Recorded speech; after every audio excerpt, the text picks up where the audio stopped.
Hello everyone, myself Manish Mujlani. Welcome to अपना NEET. So आज मैं आपका फुल टेस्ट पेपर 1 डिस्कस करना चाहूँगा। मेरा जो डिस्कशन की अप्रोच होगी वो केवल क्वेश्चन का आंसर देना ही नहीं है। मेरी अप्रोच ये है कि जो भी क्वेश्चन पेपर में आया है उस क्वेश्चन के पीछे जो स्टोरी है या उससे रिलेटेड जो क्वेश्चन आ सकते हैं, that means holistic approach basically. तो मैं डिस्कशन में पूरा होलिस्टिक अप्रोच रखूंगा ताकि जो भी एसोसिएटेड क्वेश्चन जो आ सकते हैं उससे रिलेटेड वो आपके कवर हो जाए यहाँ पे और आप उस टॉपिक में कॉन्फिडेंट फील करें। सो मैं स्टार्ट करता हूं पहले क्वेश्चन से। फुल टेस्ट 1 पहला क्वेश्चन है dimension formula of the Planck constant. तो प्लैंक कांस्टेंट का डायमेंशन फॉर्मूला हम लोग अप्रोच कर सकते हैं लैम्डा फॉर्मूला से। डी ब्रोगली वेवलेंथ फॉर्मूला से हम लोग अप्रोच कर सकते हैं। Lambda is nothing but h upon p, where h is Planck constant and p is the momentum. तो हम लोग यहां से निकाल सकते हैं h is nothing but p into lambda. Now momentum का फॉर्मूला होगा, momentum is nothing but mass into speed और लैम्डा वेवलेंथ। मास होगा केजी में, स्पीड होगी मीटर पर सेकंड में, और वेवलेंथ जो भी यूनिट होगी वो तो मीटर होगी, नैनोमीटर होगी, तो इट्स अ लेंथ बेसिकली। सो इसको ये भी होगी आपकी मीटर में। तो अगर हम यहां समेशन सम करें तो KG metre square second minus 1, KG will be m L2 t minus 1। ना यहां पे इस क्वेश्चन को अगर हम लोग अप्रोच करें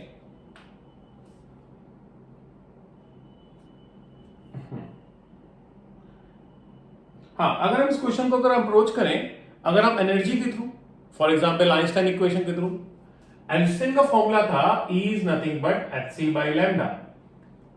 सो energy E is the energy of the photon,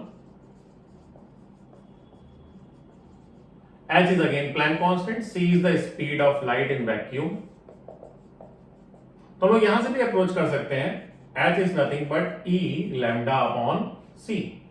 E energy है, एनर्जी होगी kg metre square second minus 2, wavelength होगा मीटर में, c the speed of light है, सो ये होगी मीटर सेकंड इनवर्स में। सो मीटर मीटर गया है, सेकंड एक माइनस 1 बच गया, सो ये आया kg metre square second minus 1, so ml2 t minus 1। यहां से भी हम लोग अप्रोच कर सकते हैं, कोई जरूरी नहीं है आप इसके थ्रू अप्रोच करें।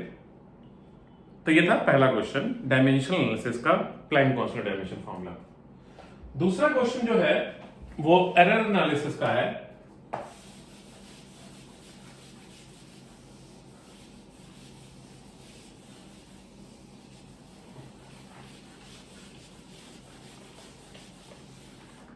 दूसरा क्वेश्चन एरर एनालिसिस का है।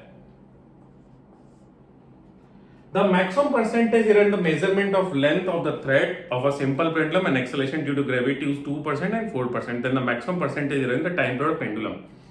So इसके लिए आपको टाइम पीरियड ऑफ पेंडुलम का फॉर्मूला पता होना चाहिए। बहुत बेसिक सा फॉर्मूला है, 2 pi root of L by G। L is the length of pendulum and G is the acceleration due to gravity। बहुत इंपॉर्टेंट टॉपिक है नीट के लिए। तो एरर जो है वो 2% 4% बहुत कम है, तो हम लोग पावर रूल यूज कर सकते हैं।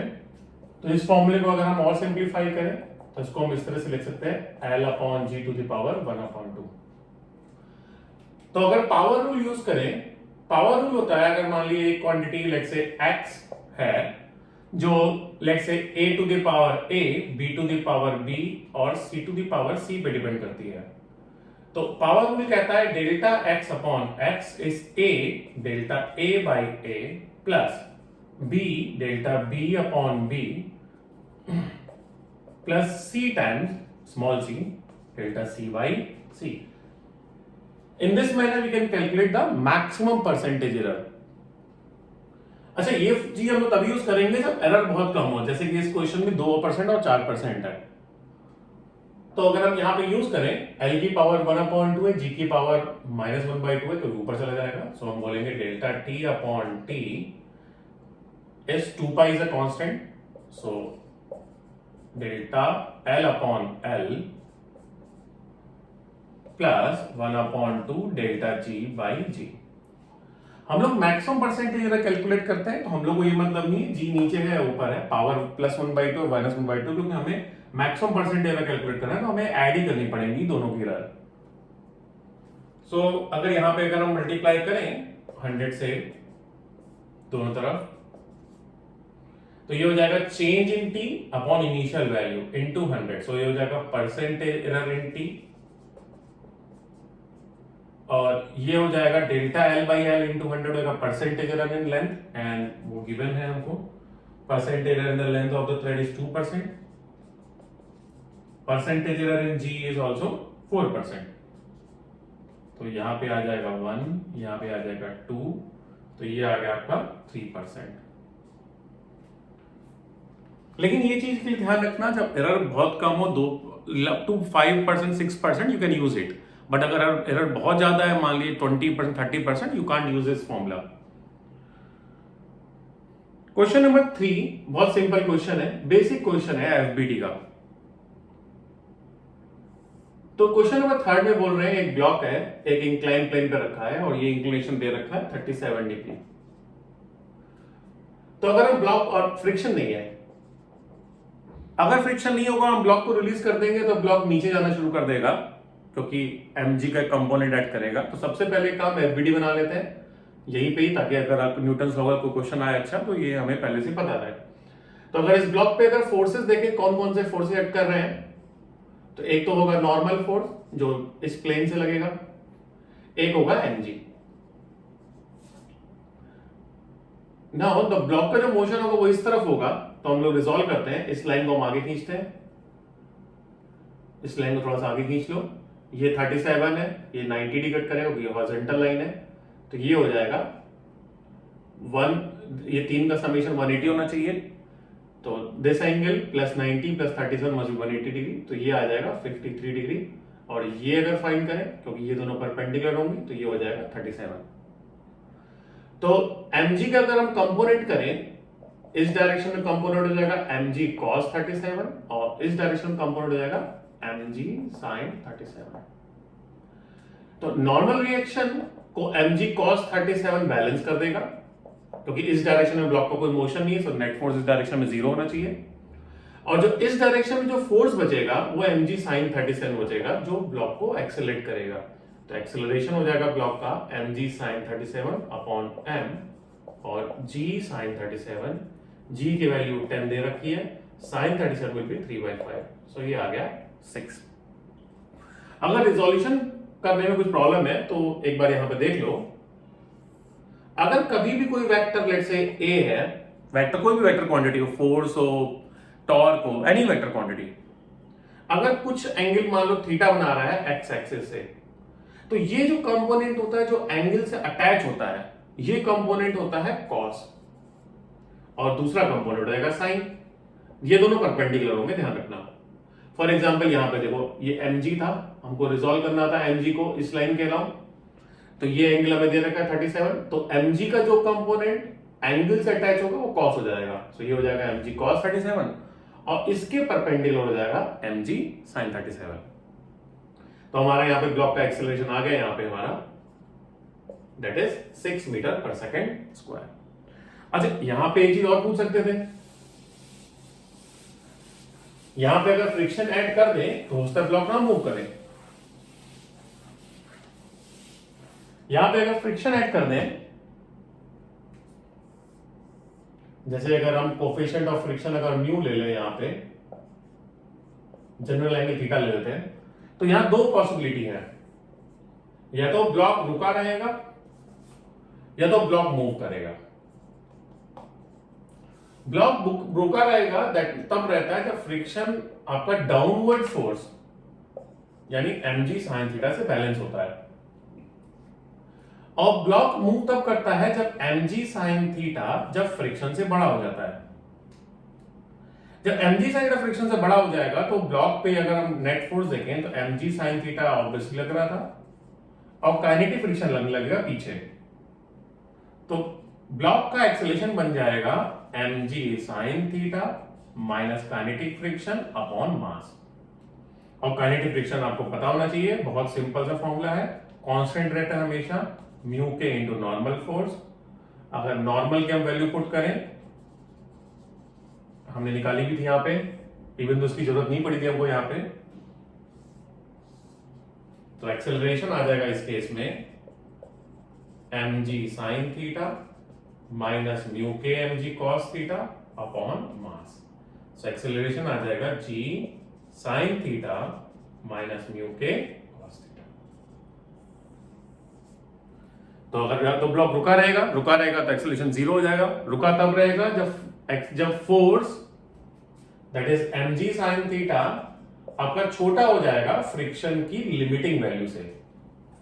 अब मूव तब करेगा जब mg sin थीटा फ्रिक्शन की लिमिटिंग वैल्यू से बड़ा हो जाएगा। अगर मूव करेगा तो एक्सेलरेशन का फॉर्मूला ये रहेगा g sin theta minus mu K cos theta. तो ये याद रखना, ये बहुत इंपॉर्टेंट फॉर्मूला है। तो that was question number 3। Question number 4 को देखते हैं।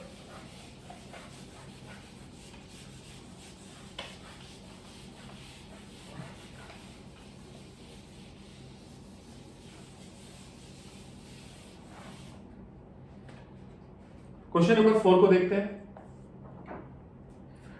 तो हमें 4 कैपेसिटर दे रखे हैं,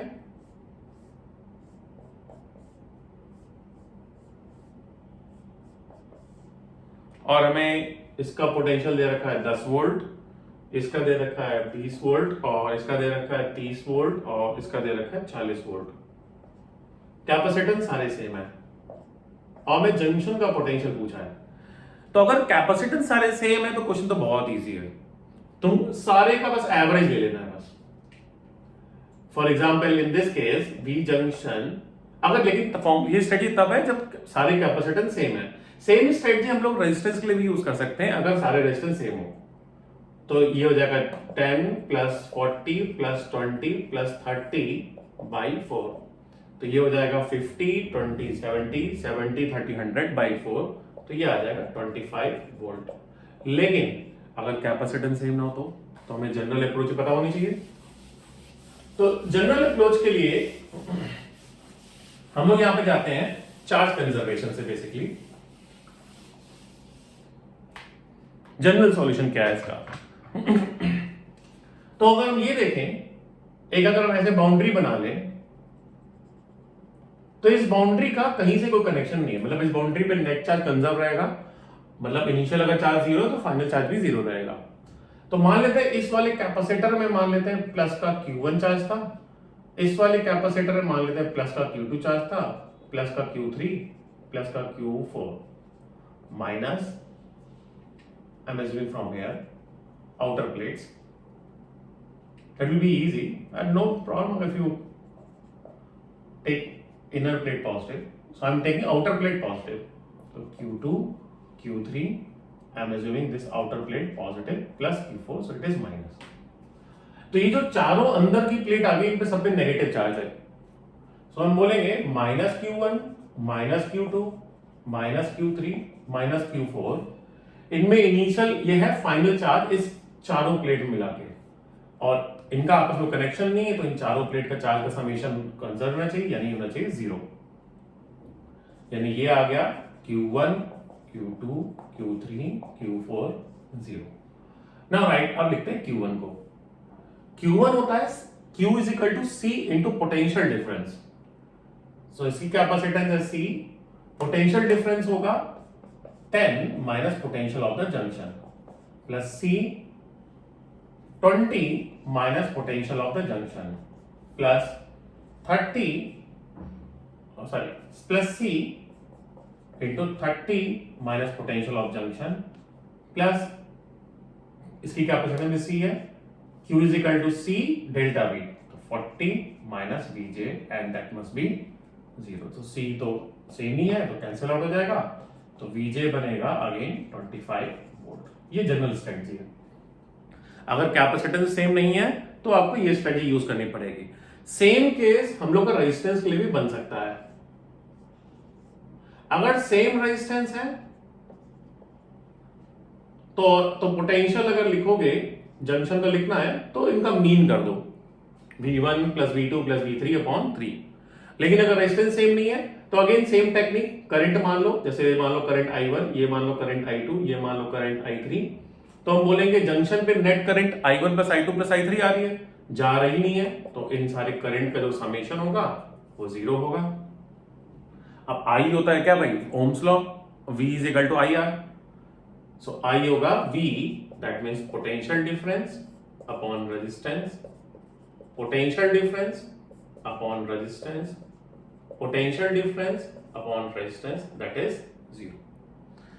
तो ये क्वेश्चन रेजिस्टेंस में भी आ सकता है, कैपेसिटेंस में भी आ सकता है। टेक्निक क्या है, अगर कैपेसिटेंस सेम है, पोटेंशियल जंक्शन का पूछा है तो मीन कर दो, सेम फॉर रेजिस्टेंस। अगर कैपेसिटेंस डिफरेंट है तो चार्जेस मान लो और सारे चार्जेस का समेशन जो इनर प्लेट्स है उनका 0 कर दो। Same technique for resistance also. तो मैंने पहले ही बोला था जो अप्रोच होगी डिस्कशन की वो क्वेश्चन कवर करना नहीं है, अप्रोच है कि होलिस्टिक, कि अगर उससे रिलेटेड कोई क्वेश्चन बन सकता है तो वो भी आपका होना चाहिए। तो ये था क्वेश्चन नंबर 4। क्वेश्चन नंबर 5,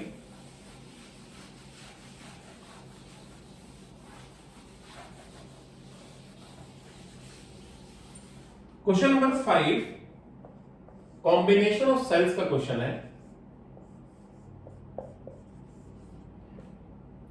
ये 16 वोल्ट है, ये 4 ओम है, और ये 4 वोल्ट है, और ये 4 ओम है, और हमें P और Q के बीच पोटेंशियल डिफरेंस पूछा है। तो ये दो बैटरी हैं, इसको ऐसा इंटरनल रेजिस्टेंस से ट्रीट कर लो तो ये एक सिंगल बैटरी बन जाएगी फॉर 16 वोल्ट EMF की और 4 ओम इंटरनल रेजिस्टेंस की। ये बैटरी है 4 वोल्ट, इसको इंटरनल और इसका इंटरनल रेजिस्टेंस मान लो 4 ओम, तो ये दूसरी बैटरी है और ये दोनों पैरेलल में है। तो पैरेलल में 1 upon R equivalent, internal resistance equivalent 1 upon R1 plus 1 upon R2, so you will get 2/4, so R equivalent बना 2 ओम का। अब अगर हम E इक्विवेलेंट निकालें, सो E equivalent upon R equivalent, E1 upon R1, E2, ये बैटरी अपोजिट कनेक्टेड है तो हम पुट करेंगे यहां पर -4 अपॉन R2, सो E इक्विवेलेंट अपॉन 2, ये बनेगा 4 और ये बना -1, सो E इक्विवेलेंट बना आपका 3 into 2 दैट इज 6 वोल्ट। तो इसकी जगह हम एक बैटरी लगा सकते हैं 6 वोल्ट की और उसका इंटरनल रेजिस्टेंस होगा कितना, 2 ओम। तो करंट तो है नहीं P से Q में, तो जो भी पोटेंशियल डिफरेंस बनेगा वो इस बैटरी की वजह से ही बनेगा। तो जो भी आंसर आएगा वो कितना आएगा, 6 वोल्ट ही बनेगा।